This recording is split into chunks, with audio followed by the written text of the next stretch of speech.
For beauty we sacrifice. Chris the God MC Cain. I've been rapping since the age of 8, memorizing DJ Quick's raps off his first album, Quick is the name. Or 3rd grade, my homie would beatbox at recess and I would recite DJ Quick, impressing my friends, you know what I mean?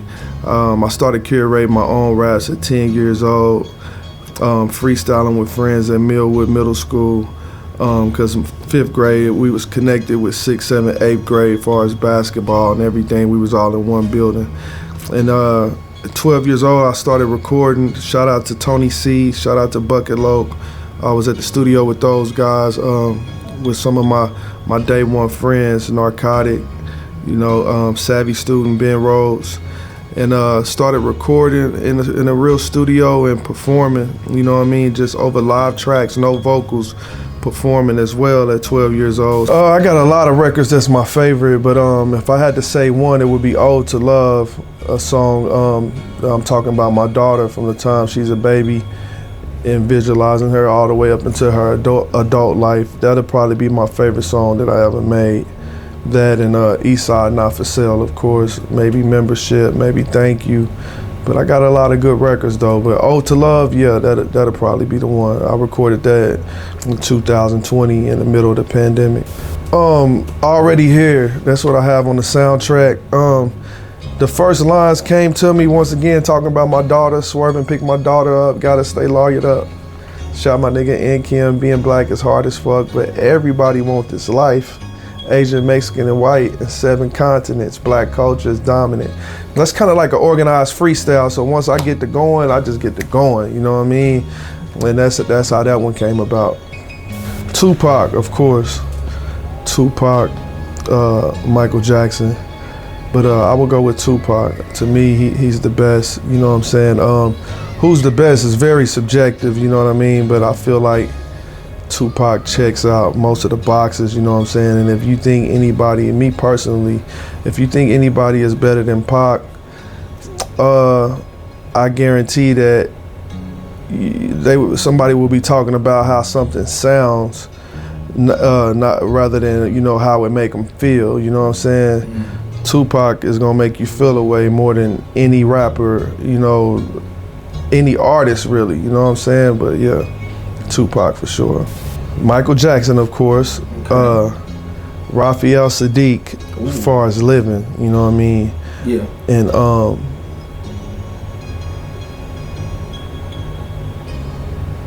yeah, that third one will get tight. I'm gonna do 2 living. I'm gonna do Raphael Sadiq and Lauryn Hill. Okay. And then I'm gonna go with Pac. I'm going overboard. I'm going with Pac and Roger Troutman on Dead, you know what I mean? I'm gonna have a mixture of Lauren. Yeah. It's gonna be some harmony. Lauren, Roger, and Raphael on that hook. You know what I'm saying? Okay. And Pac, he for sure got to get a verse in there. He for sure got to get a verse, or if not, just the ad libs. You know what I mean? That's hard. Yeah. What about MJ? What you doing him? I forgot about MJ. Michael, man, Michael probably just be the executive producer in there. He might be just be the heartbeat and the pulse in there, man. Making sure everything is right. You know what I mean? Like they say, Michael didn't play instruments, but he kind of just he would hum and he knew how shit was supposed to go. You know what I'm saying? But I would have to throw Michael on there too. He'll be a part of that harmony though. But like I said, he gonna be the executive producer in there. We Are the World, hip hop extended version of We Are the World. You know what I mean? We Are the World too. That's good. We Are the World too. That's hard. That's a nice lineup. This might be my favorite lineup, honestly. Cause these are people I check out. Mm-hmm. Cause Raphael Sadiq is he was with you, right? He did the Tony. But he got the song "You" with what's that group called? I can't remember the name. It sound like him. Maybe I'm tripping. But it was Snoop Dogg and Q-Tip. Yeah. They got that. Yeah. He was that group. Really wanted you. Yeah. That whole little group. I can't remember the name. You gotta think about how our live show is gonna be crazy. Because Raphael and Lauren, they gonna be passing the guitar back and forth. Roger gonna have the talk box. Yep. Mike gonna come out there busting his moves. Pac gonna come out there with his shirt off. Like those tickets probably gonna be $300 in general admission, man. Hey, for real, that's gonna get you the nosebleeds, the $300. Yeah, I was gonna say you probably get in the $5 because this is like that. What they coming back to do? $300 is early bird. Yeah, it was early bird specials, bro. Like, Chris the God MC Cain, man, on all streaming platforms, on all social media. Chris the God MC Cain, Chris McCain. I got hella classic albums. out. My latest is an East Side Story, and I'm working on another one coming soon, entirely produced by Sauce Me Up GQ. And I'm in that mode again, so I might even start cooking up another one. So y'all just be on the lookout, man. Chris McCain, Chris the God MC Cain, 405 Nation, Oklahoma City, NBA World Champions and all of that, you know what I'm saying? Like I said, niggas can't do nothing with Shay. He 30 plus every night, he's a problem. But nigga, you know, just wait till what's really about to happen. Y'all finna be mad at Oklahoma City. You know, people mad at Oklahoma City now talking about Shay a free throw merchant, this, that, and the third. You know, these other cities hating, they probably like, you know, they got their little ring, not knowing we probably finna go back to back, so y'all gonna have to deal with this problem for a minute. But y'all really gonna be upset when you find out what's finna happen with this hip hop shit, man. You have no fucking clue, man. This is a new testament, man. This is a hard reset. This is a paradigm shift, bro. You know what I'm saying? 50 years from now, they gonna read how this shit started in the South Bronx. Shout out to Kool Herc and Coke La Rock, and how, you know, the whole evolution of hip hop. 50 years of hip hop, my city was looked over. You know what I'm saying? But we are not complaining.